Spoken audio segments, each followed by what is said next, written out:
Would Max Weber have invested in Tesla? The answer is yes.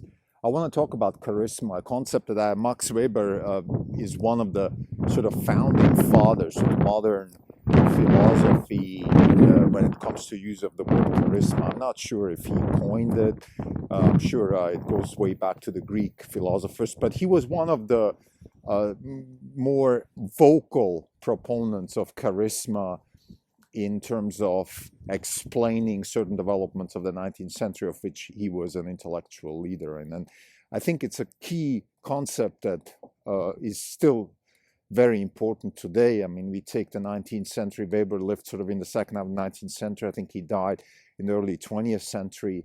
So he was, this was a prelude to what's to come. And I think charisma plays an enormous role in politics and business. And the reason it plays an enormous role is because we have a decentralization and democratization of power that we've been going through ever since, at least the Renaissance and then the US Revolution and the invention of democracy as we know it today. And I think it continues.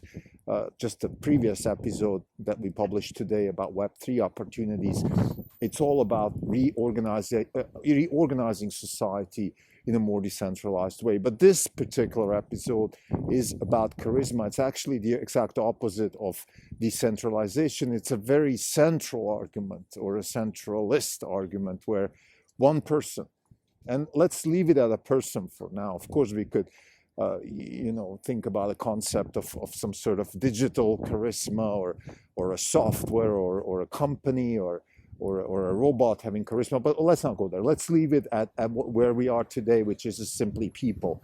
Humans have charisma, and it matters a lot.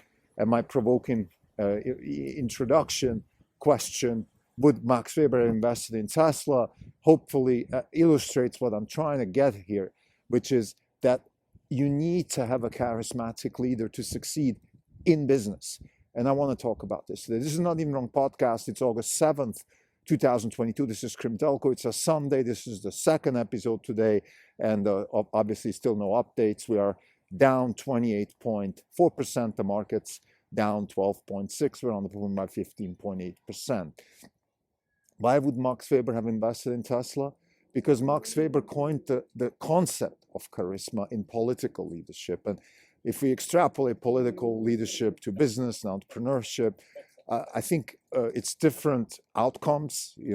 Entrepreneurs don't fight wars with men and weapons. They fight wars in business, but a lot of the underlying dynamics are very similar. Here's, I think, some of the most important things that a leader has to have is what we call charisma today. And I want to define it a little bit sort of in a Popperian way, which means I don't want to, get caught up in linguistic definitions of what is charisma.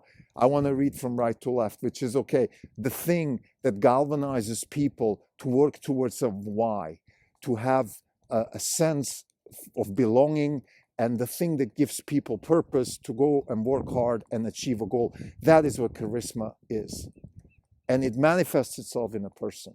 It doesn't have to be. It could be manifesting itself in maybe in a book like the Bible or something. But right now, again, for simplicity, otherwise, I could write a book about this. But my goal in this particular episode is just to illustrate the importance of the person, in this case, Elon Musk. There's other people, Bill Gates and Jeff Bezos and Steve Jobs and so on and so forth, that have this same weight on their organizations. Musk is obviously, we're directly related to Tesla through our investments. We employ capital for Tesla to grow. So we're employees, as we said many times. We just don't work there physically. We employed our capital to Tesla. So we're very much connected with the charisma of Elon Musk. And the most important thing that Elon Musk brings to the table is exactly how we define charisma, which is the thing that gives people a reason to get up in the morning and pursue a why. And if there is a why, there is always a how. Somebody said that, I don't know who.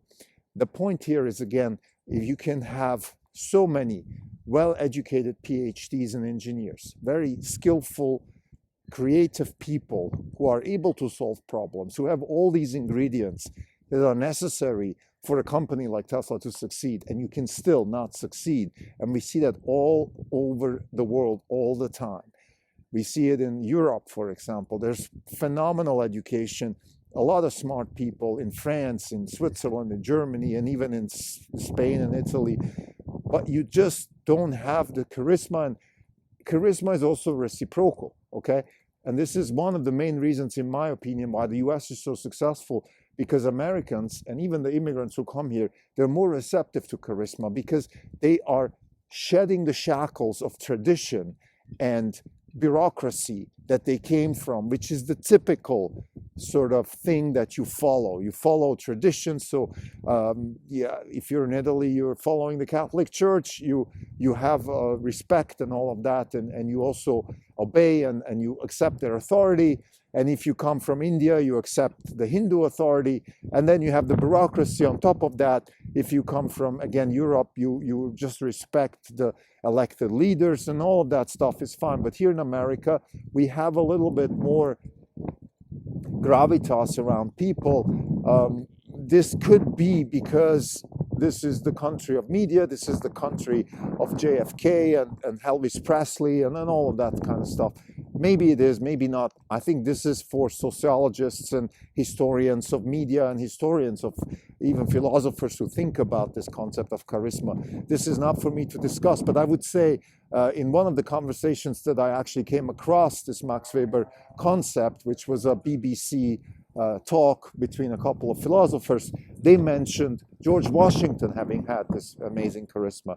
And if you really go back to the US Revolution and you ask yourself, how was this experiment possible and why did it succeed? Well, it succeeded because George Washington had the charisma to galvanize these people around this new concept of a democracy and to galvanize people around accepting leaders after him because they were institutionalized through the U.S. Constitution.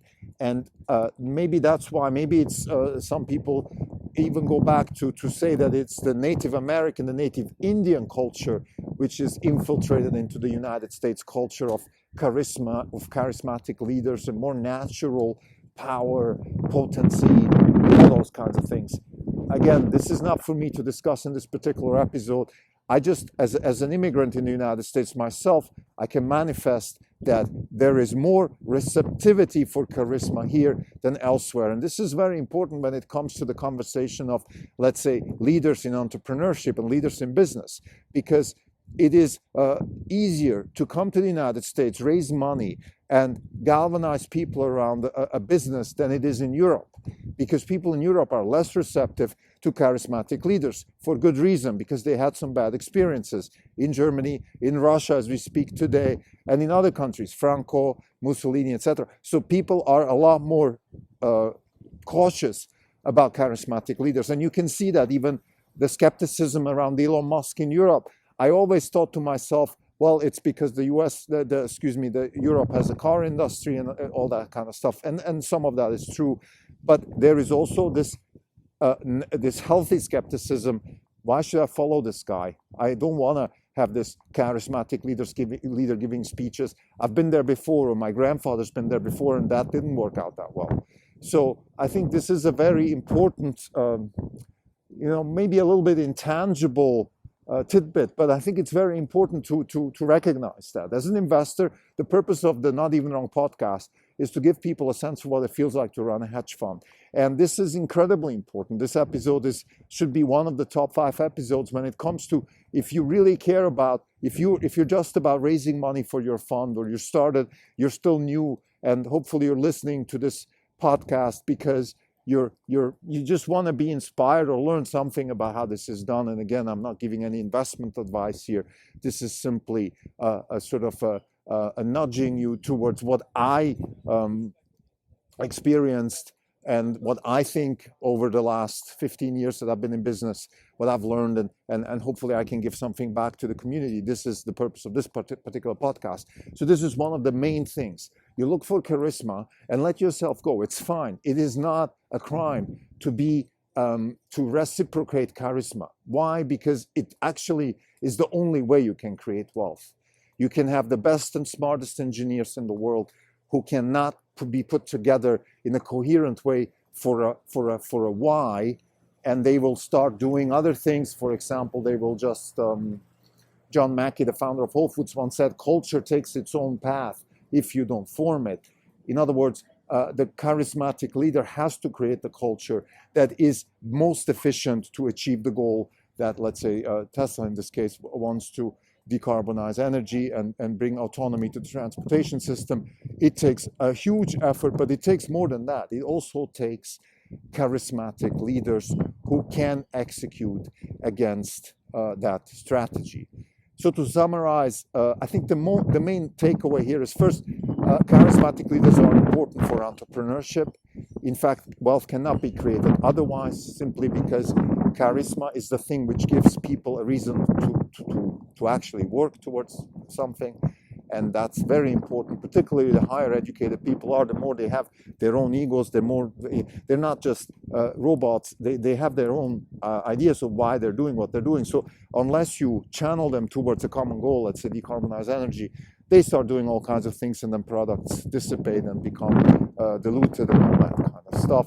And I think also very important, why is the US so successful and why is Silicon Valley so successful? Because the receptivity towards charismatic leaders in the US, and particularly in Silicon Valley, is very high, because we had good experiences as opposed to the bad experience that Europe had. And therefore, we're more open for charismatic leaders, and that also explains why a lot of people in the US in particular, so let's say we're talking here about, from Henry Ford and Disney and all these people, why did it happen here? Because we have a good track record of